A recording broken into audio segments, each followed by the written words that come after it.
Here we have the Marcy home gym. And I just completed a weight stack upgrade custom.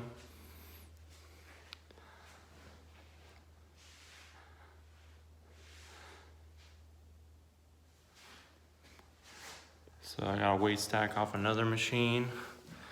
Basically removed all the other stuff.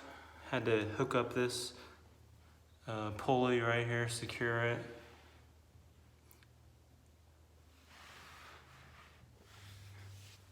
£200 stack.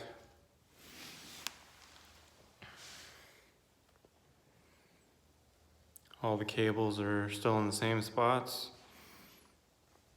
And what I used was an $80 CFM 555 off Craigslist.